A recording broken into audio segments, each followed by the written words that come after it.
Hello, welcome pen friends. Welcome to the number 5 ink in the Viewer's Choice 3 series. We're looking at a teal ink today, and you're definitely going to need a sample because I have tinkered and tinkered and I can't get this one to come across at the hue that it's supposed to be. It's a really difficult thing, but it's Diamine Steel Blue, and we will compare it to other teals, which also play havoc with the camera and the lighting, but we'll do our very best.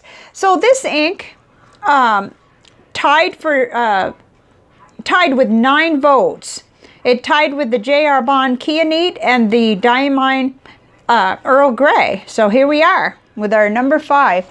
And let's put it into the bath test and see what happens.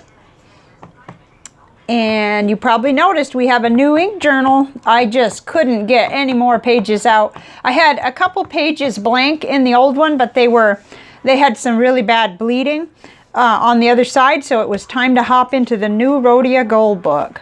So we'll just push this aside and we'll hop right in. Haven't even started the index yet. I just got right in on page 1. Page 1 here and started in. So that's good because that it's going to be sort of like a ink journal, bullet journal. So it'll work out good, I think. So here's our ink of the day, and it's coming across way bluer than it is. And this is what happened also with with Emerald of Chivor, which actually does look blue, so, and other inks like it, so I'm getting used to that. But here's the broad nib, and then we hop down into the Lamy fine nib. It's a beautiful teal.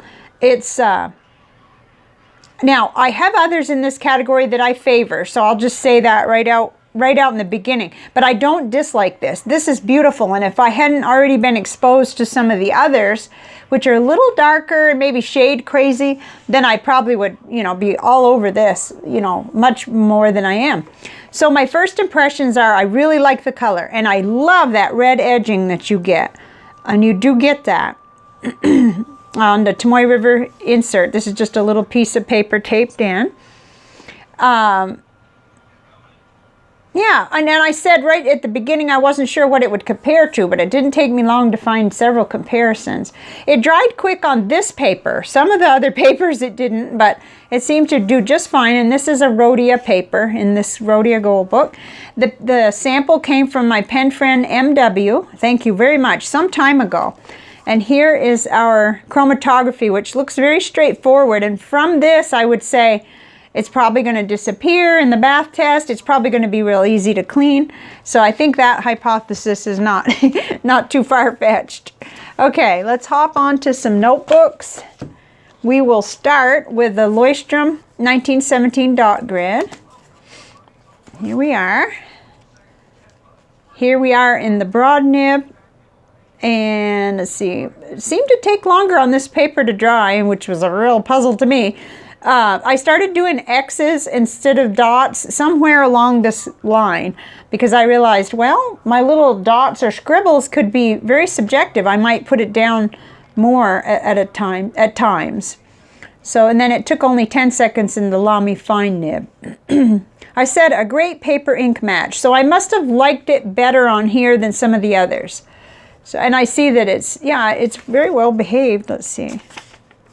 Just, went through where I painted it on, but I'm not going to be painting in my bullet journal. Not very often, and if I do, I'll probably use something that I know won't bleed through. So there's that. And then next is CVS Caliber Memo Pad. We had quite the appearance of red haloing or edging on that. And again, what I'm seeing with my eye is much more blue-green, and what you're seeing is coming across very blue. So I do want you to consider a sample of this especially, even more so than some of the inks. I can get them to be pretty close to what they actually look like. But this one, wow, I wasted a whole day yesterday, so that's okay. We learn something every time we try. Here's the broad nib, and then let's see. Wow, it took forever to dry on this paper, almost 30 seconds. But then again, that's when I started to realize this isn't working. So I did change eventually. Here's the fine nib. It did not do well with the Lamy fine nib on CVS caliber paper. This is not a good candidate in the fine nib for this paper. It doesn't surprise me. It was great with the broad nib, and it didn't feel dry coming out of that nib. It was great.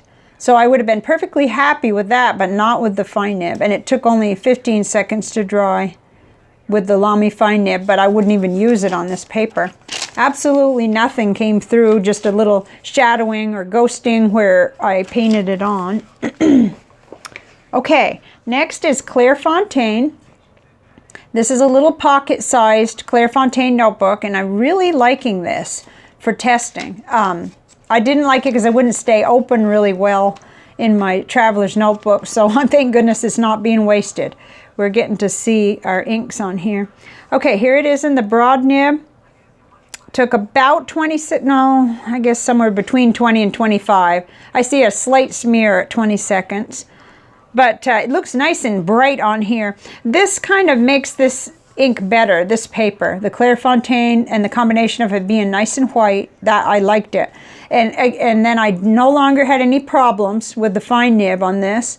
Although it's not as dark as some inks that I like a little bit better. But if you notice, you start getting quite a bit of shading with this. Not as much as like with Aurora Borealis and some of the others that I like Gravity Wave, but still it's there. It's there, and so that makes it really nice. Okay. All right, and next we're going into Tomoe River papers. First will be the 52 gram on the Birmingham little pocket notebook. And I love how this looks on here. It's nice, but ignore the color. Isn't that ridiculous? Here we are watching an ink profile, but it's really playing havoc with the color. You get a lot of red haloing or edging on the painted on part, and you get pretty good shading. That was nice. Not dramatic, but nice. And then it took longer than 20 seconds to dry. I put need blotter paper, I guess. Okay, that happens to me a lot when I'm writing pen pal letters. I have a bottom sheet I use, and I have blotter paper too. It almost looks like you get letter haloing or edging too, depending on how I write. When I write cursive, I write really fast. When I print, which I forget to do sometimes, more ink seems to stay on, and that looks quite pretty. That has a lot of red kind of tinting on it, and it's quite interesting. And again, no problem on this paper with the Lamy fine nib.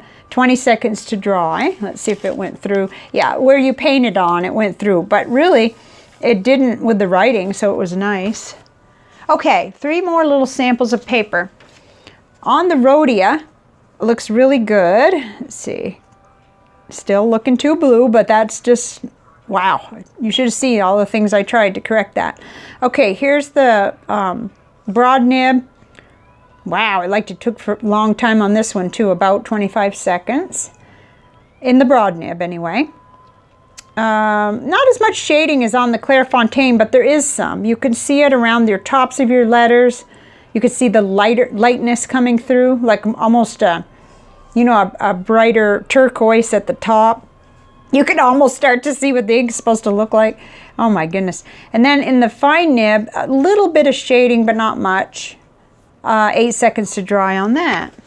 So then we get into paper that you might encounter in the office, although this is 32 pound Hewlett Packard Laser Premium. You may not see that. It's really thick. Super thick, almost like Clairefontaine. Here it is in the broad nib. It flattens out. You don't get as much shading. You just get a little bit. Just a little tiny bit, which is, nice, but I'd still prefer the Clairefontaine. And then about 12 seconds to dry, so that was different. And then in the fine nib, I guess it took around 10 seconds to dry. Here I was doing X's. I was really had it with those dots and having trouble. I put less shading, almost none. But there is some, just not very much, that's all. Okay, so let's stop in and see how it's doing. Yeah, okay, that's exactly what I thought. It's gone, so it's typical fountain pen ink that is not water resistant. Okay, let's look at some comparisons. Heaven only knows what this is going to do. Okay, get this panel out. At least we've got them all on a white panel and we can kind of compare them, but it's just looking too blue. I'm going to sound like a broken record. Okay, I'm going to try to ignore that though. Here's Diamine Steel Blue in the middle, and lots of good company here. This is a cool panel, even though I'm not liking how it's coming across. But so your much lighter blues, your brighter blues are down here in the right hand corner. Diamine Maureen is quite a bit way brighter, and it's just not as dark or anything, and it doesn't have that red sheen. So that's one that you could kind of, if you're familiar with that one, then at least you're seeing how it compares with Steel Blue. And same with the Encre Classic J. Herbon Encre Classic Turquoise. That's a beautiful ink too. But then you get into one of my favorites. Well, these two right here are really special. This one I have a little bottle of, Robert Oster Tranquility. And that is veering toward green. So you are seeing that, even though this panel overall, we got a distortion, you're seeing that. So I love this ink, and it makes it very hard for me to get as excited about Steel Blue because of how much I like the Tranquility. And Diamine Aurora Borealis, if I wasn't on such a pen allowance, I'd already have a bottle of it. I love it. And it's got red sheen too. It's really nice. And these two are really good shaders, both Diamine Aurora Borealis and Robert Oster Tranquility. So there's that. And then I was surprised that Pilot Iroshizuku Kujaku made this panel, but it did, and it's another very nice ink in that ballpark, but we're not talking, it's darker, and I really feel like that might satisfy someone who likes the darker inks. But I know lots of people who love these more subtle shades, and they can do amazing things in their writing and artwork. And people who have nibs that are flex nibs or vintage nibs, you guys, I mean, I get letters from some of you, and it's just amazing what happens. I'm dealing mostly with steel nibs with no flex except for my Ahab, and gosh, I just, yeah, it's a lot different depending on what you have. So then up here is Ferris Wheel Press Bluegrass Velvet, which I believe comes through the nib much darker too. It does, definitely. It's a nice one, but it's not really... It's got more of the green in it too. And then there's Lamy Crystal Amazonite. We just took a real good look at that in a profile, and that was really pretty too. And it's got quite a bit different properties. So it was hard on this. So what I've done is I've pulled out, okay, this is another of my favorites, Diamine Aqua Lagoon. I'm just gonna put it out to the side there, you know, so that you can kind of compare. And it is way different. This is an incredible shader. You wouldn't even hardly know it probably from this here, but it shades more than the Steel Blue in my nibs. But then again, you know, the two that I'm using for profiles are a Yowo broad nib and a Lamy fine nib. And then most of my other nibs are also either, you know, the Goulet or Yowo nibs. So they're steel and they don't have no flex at all. Okay, and then Monte Grappa Turquoise. Actually, after the fact, realized that should kind of be compared. That if you like Monte Grappa Turquoise, that's a really comparable one.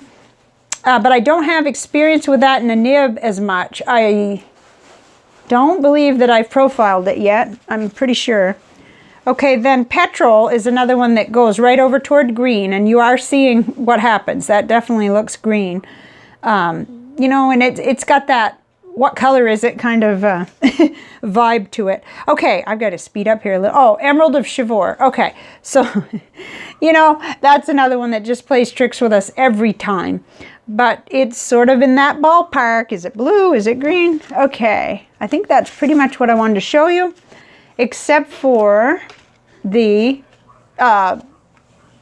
visual journal, which is interesting. Now, this actually made me realize that sometimes those subtle inks can really produce something fun.